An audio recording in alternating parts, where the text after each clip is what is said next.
We are at the halfway point of tonight's prom. Ahead later on this evening, Brass Day reaches a joyous conclusion as Sir Charles Mackerras conducts Janacek's Sinfonietta. First of all, a major reset in the Royal Albert Hall that will take all of the interval, percussion, harps, platforms, risers, microphones, lights, all need to be positioned for the hundreds of players taking part in this Prom's Brass Day commission. Peter Weigold's He is Armoured Without. It unites epic forces from all backgrounds, from London and Manchester, Birmingham and Tashkent, amateurs, students, soldiers, orchestral players, and just coming along to join me in the Radio 3 box is the man himself, if we can get him away from his many fans around the Royal Albert Hall. Peter Weigold, very good to see you. Hi. I sense you're rather in the mode of a sort of general, preparing to lead your troops into battle, because not only is this a piece with military connotations, but there's a sort of military scale to the whole thing. There is, yeah. It's all over the Albert Hall, from the gallery to the underneath the promers.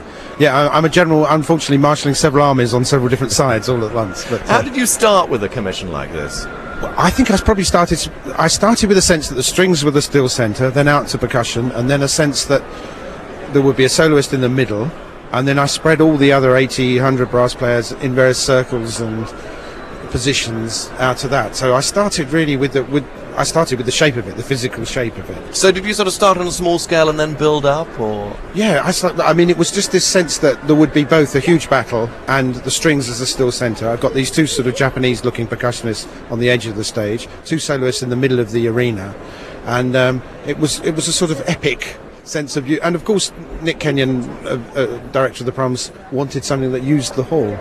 So this is a piece for the hall. It won't get done in the Wigmore Hall probably, but this is a piece for the Albert Hall. And is there something rather stimulating about that? I mean, it may be done again, but it is very much a site-specific and an event-specific commission that, you know, really for tonight. Does that sort of give you a freedom that perhaps something that you're thinking about future performances in different concert halls you don't get with that? Yeah, it does. That's interesting. I hadn't thought of that, but it is a freedom because it's very specific. It's very sort of it's very graphic what the shape of it is, and it inspires in that way because it tells you what to do. I mean, you're not going to put people in squares, you're going to put them in circles. The centre is the centre, and it's where the soloists stand, and the extremes of the angel trumpets are in the galleries, so it kind of holds you, the whole holds you, and you then start to make it kind of fight with itself a bit. But yes, it's liberating in the sense that it's of this room. And just mention how you worked for a few of the particular forces we're going to hear, the highly skilled players of the BBC Philharmonic. You've got fantastic students from Manchester and Birmingham. You've got soldiers, military men who bring us martial music all the time. We're guarding the Queen yesterday, the trumpeters of the Coldstream Guards. Yeah, I mean, they are fantastic. They are such good musicians. And the two sort of, there's a chain of forces. That's the Uzbek musicians who I've worked with before and don't read music. And so I've just worked orally with them, got them to improvise, and they lead a lot of what other people do. Then there's the Coldstream musicians who are playing their fanfare trumpets, and therefore this strong outdoor sound. And they're fantastic musicians, very tight, and they're kind of doing some John Coltrane bits as well, which they were doing within 15 minutes of the first session, which is great. Then there's two brass bands, which a little bit more towards historic brass playing, and then the classical players all around the room, all of whom are improvising at different times and have all done a great professional job. I think we need to let you go back to your general's tent and have a bit of a last minute look at the charts and get everything ready. Plot. We're Send about there. 15 minutes away from the work starting. Peter, thank you very much indeed. Good luck. Thank you. We look forward to hearing the piece very shortly. Let's chat to someone who's actually in it. As I said, there are various musicians from London and the South East taking part, amateur musicians, one of whom is a trombonist, who's also a journalist on The Guardian, Pascal Wise. Welcome, Pascal. Good evening. Hi. You've been busy rehearsing the piece over the past few days. What's it like?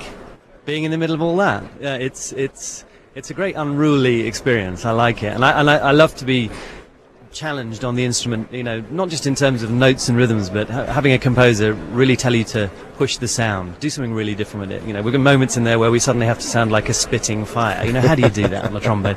Banshee wailing, all the rest of it. It's very theatrical as well. I mean, you've got sort of people in the middle commanding you on what to do, or so it looks from up here. Yeah, I actually can't quite grasp enough of that. I'm actually quite jealous of the people who are going to really hear it in this, the way you just talked about, the site-specific thing, being in the middle of it. I'm a bit out on the edge then. I can't quite see the battling too in the middle. But. And briefly, you're obviously going to write a piece about this for The Guardian, but why else are you doing it? What else do I do? Why else are you doing this piece? What's the motivation for you? Really, it came about the sort of instigation was journalistic, but it's always refreshing to me, and I hope also for readers, to try and write about something that you've gone through and experienced, so I can be there in the middle of it all rather than peering in from the outside, making notes. I'll be making different kind of notes up on the stage. We'll let you go and get your trombone. Thank you. Get in position. Pascal Wise, thank you very much You're welcome. indeed Cheers. For being with us. Now, He Is Armoured Without, that we're going to hear very shortly, is not the only new work of the day. 3 different ensembles have now performed Judith Bingham's fanfare's Ziggurat, the BBC Phil and Conservatoire students this evening. Students alone this afternoon, and at 12 noon on the south steps of the Albert Hall we heard the piece played by more than 200 amateur players. They'd spent the morning across the road at the Royal College of Music preparing the performance, and their role in what's been called the Prom's Brass Massive there for us was Georgia Mann. It's 10:15 on a gorgeous sunny Saturday morning. I'm stood between the Royal Albert Hall and the Royal College of Music, and next to an enormous queue of very excited brass instrumentalists. We have everything from trumpets to trombones to tubas, every age, and they are all looking extremely excited about taking part in today's Brass Day. Hello, can you tell us where you guys are coming from and what you're playing today? From Yorkshire, near Leeds, and I'm playing the trumpet. And are you excited? Looking forward to it? Yeah. How long have you been playing the trumpet? 3 years. So today's a big day. And who else have we got here? What's in your cases, folks? I play the trumpet, and we're all from Rutland. Can you tell us what you play? I play the trumpet. Trumpet, yeah. Trombone. And what are you looking forward to doing today? Just to see how many people are going to turn up. 200 brass and see how much noise we can make. My name's Roger Argentin. I'm a bass drum and player, and I'm head of brass at Trinity College of Music. I've been brought in to help run this project. The morning session is a come and play session. I feel a bit like Dr. Frankenstein at the moment. We thought we'd have about 80 people take up this project, and we've got more than 200, so it's very exciting. I'm hoping that everyone will go away with a handful of experiences, the experience of having played in such a big project as the BBC Prom's Brass Day, but also to go away with a few educational little tips about breathing and buzzing and some technical things, which a lot of teachers just don't have time. They're covering their school band or their exam work. This is just some real basic, back to basics information. The fun side of it is extremely important as well. If we've got 200 odd brass players making rude noises, it can't help but laugh at the thought of it. It's not supposed to be too serious.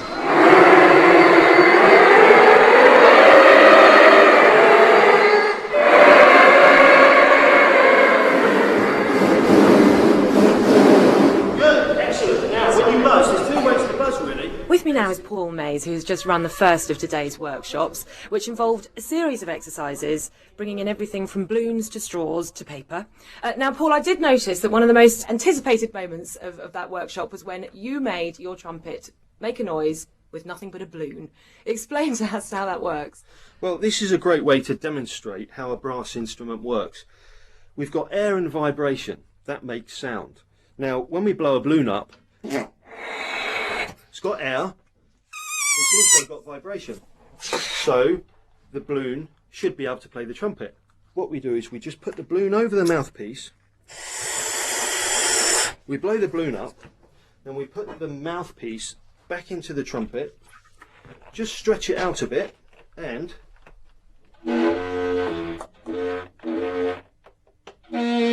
bingo, there we have it.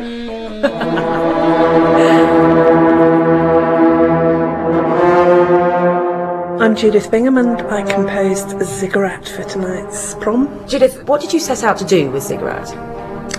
Well, the brief was to write a piece that could be done by a lot of people in the morning who were of varying standards, but then also brilliantly by professionals later on. And how much of a departure for you was a piece like this, especially dealing with this massive brass sound? Well, I've written a lot for brass, so I have to admit I have very sort of vulgar tastes, and I do like a lot of brass people playing very loudly, and I love that great solid visceral sound you get with brass. It just really does excite me. So the fact that they said they wanted something which was going to start off the concerts and be very exciting meant that I really have just written a piece that's very loud, and it's quite aggressive and barbaric as well. And we're not long off the big performance on the steps of the Albert Hall. How do you anticipate it going? Oh, it's going to be fab.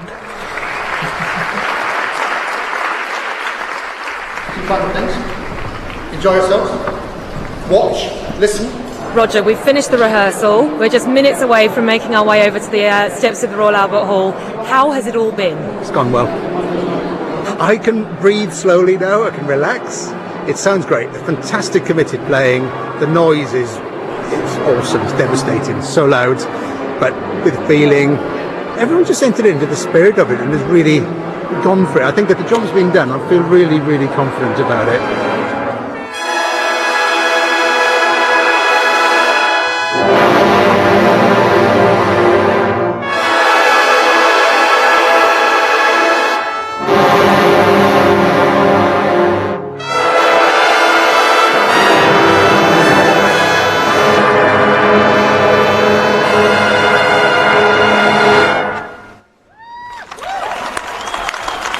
Well, that's the sound of the Prom's brass massive. Georgia Mann was talking to Roger Argente, composer Judith Bingham, and players from the Massive. We've got to sort out a few rights issues, but we're hoping then that the complete brass massive performance of Ziggurat will be posted at the website bbc.co.uk/proms from Monday. Of course, you can listen to the other two performances on the Listen Again facility at that website. Now, Håkan Hardenberger has been having a busy day. He conducted pictures at an exhibition this afternoon, straight from performing H.K. Gruber's Ariel.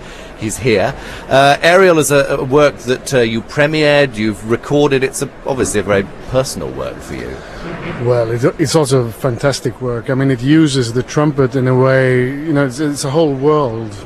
To me, Gruber has this amazing combination of brain and heart. You know, it really appeals to me a lot, and it's proved to be a real hit. I played it, I think this was performance number 44, if I've got the count right. And of course, not just one trumpet, there's the cow horn there as well. You pick up this tiny little thing, and we were saying out comes this extraordinary sweet sound. Yes, it's so I like the way he's used that, because it's so easy to just use it in a sort of folkloric way, but it really sounds like it comes out of outer space. It could be anything.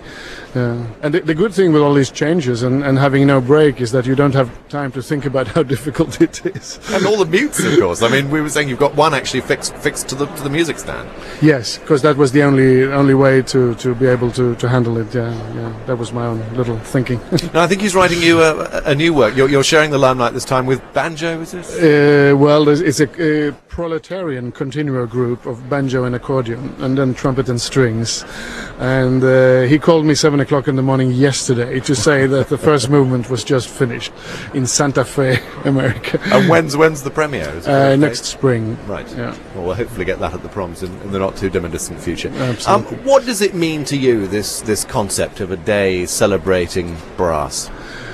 Well, a lot, obviously. I mean, I've almost fought a crusade about brass and putting the trumpet on the concert stage as a serious instrument, so it means a lot. And I think it doesn't only celebrate brass. I have to say it celebrates the Proms. You know, it could only happen here, as far as I know. It's really a terrific thing.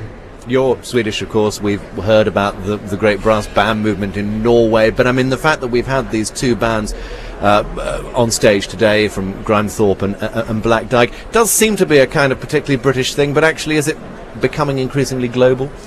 Well, the brass band thing is a very British thing that has what can I say, satellites in different countries, but that is a truly British and wonderful movement, and so much good has come out of it. It's really creates a school for the whole English brass world, I think. And just a word about you as a conductor, is that something that we're going to be seeing more of? Well, I tend to see it as a little plant, maybe a cactus that I have in a corner, and you know, I don't do too much so that it will live, but if it decides to live on its own, you know, I'm not going to resist it. And but you're not watering it? No, not too often. I like playing too much, you know. It's really but you know, today I was enjoying it, like, you know, I was telling them I felt like a child waiting for Santa Claus when we were about to walk on. It's fantastic, and it's also very emotional, of course. Elgar Howarth having been so important for me in my life, and the Proms, and pictures. You know, there was a lot of things coming together at the same time. Well, I know right now you're screaming for a cold beer. So we're going to send you off to get one. Thank you very much indeed for being with us, and thank you for performing this evening. Thank you. Håkan Hardenberger. 42 trumpeters will be taking part overall in this concert this evening. 16 tubas, 23 horns, and 28 trombonists. But despite its strong showing, the trombone is often thought of as a neglected instrument, high on the list of so-called endangered species. And yet last year it was the subject of a musical biography, a book by Welsh academic and player Trevor Herbert. I spoke to him at the time, along with virtuoso Christian Lindberg, one of the few to make a living as a trombone soloist, jazz musician Annie Whitehead, and first journalist and self-taught trombonist John Suchet. Well, when I was at school, I was a pretty mediocre violinist, and because I was in the school orchestra, I was allowed to have a gramophone in my study, and therefore I was a very popular young boy. But I wouldn't allow my school friends to play anything on it other than classical music. And then one day, someone sneaked in and played a Chris Barber jazz record, and the scales fell from my eyes. I thought, trombone, what a sound! What a form of music, and I immediately wanted to switch to the trombone. I started out in Oldham, where I come from, as a brass band player. I was always attracted to deeper sounding instruments, and it really was the sound that attracted me. I started listening to things like Aretha Franklin and Motown horn section sounds. I've got an alto voice myself, and the trombone just seemed to be the closest to what I felt I could express, so I went for it. I was 17 years old and I was in high school. I was mainly actually a basketball player and a Beatles fanatic. Then a friend of mine, whose father had all these Dixieland records with Louis Armstrong and Jack Teagarden. So I fell in love with Jack Teagarden's playing and singing. I picked the trombone and I taught myself for a couple of months, and I just loved it. And then I got a classical teacher, and after 1 year I was in the academy, and another year I was sitting in the opera orchestra as a trombone player. So it was a very sort of shock start in a way.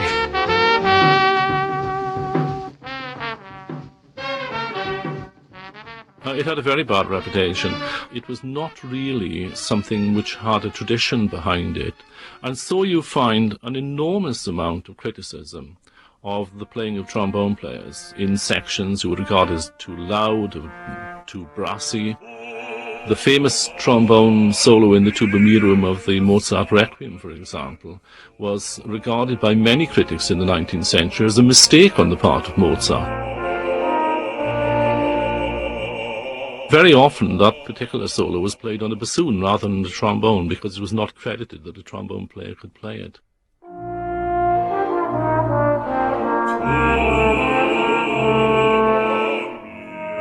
It has this fantastic qualities also to play lyrically, which is absolutely not used at all in the classical music since Beethoven, at least. So that was only when I started to commission pieces. I had to sort of talk a lot to people like Berio and Takemitsu and Xenakis. Hello, please. I mean, this is a lyrical instrument also.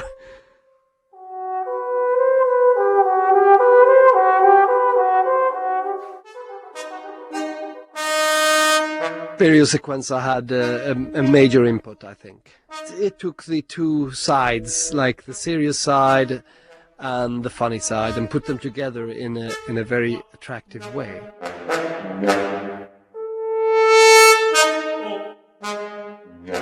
Berio was essentially reinventing the idiom of the trombone. What he was really doing was also drawing on a number of experiments which jazz players had actually quite naturally and casually put into practice much sooner. I mean, you can really make people laugh playing the trombone, and it's great to have an instrument that you can do that with. I'm going to play you a little trombone solo. This is a trombone, sometimes called a slush pump.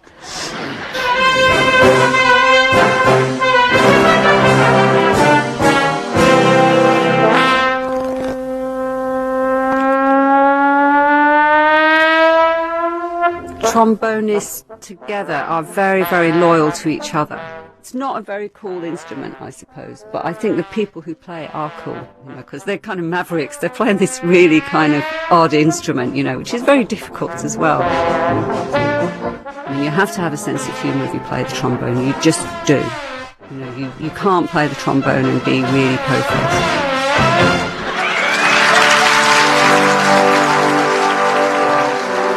It's a crazy instrument, it's a ridiculous instrument, but put it on your shoulder, put the mouthpiece to your mouth, and it goes behind you and in front of you. It sort of wraps itself around you, it envelops you, and the music goes in your ears, into your head, around your head, and you become part of the instrument. The instrument becomes part of you.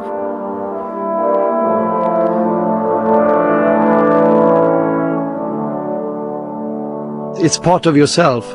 The sound that comes out of the trombone, when you pick the trombone up, it's almost like the same thing as speaking. It's really become like my voice. It's just part of my life. I wander around the streets and I've just got the sound of the trombone going on in my head. I think about it all the time. I think about writing it, teaching it, listening to it, everything. It's just, it runs right through me.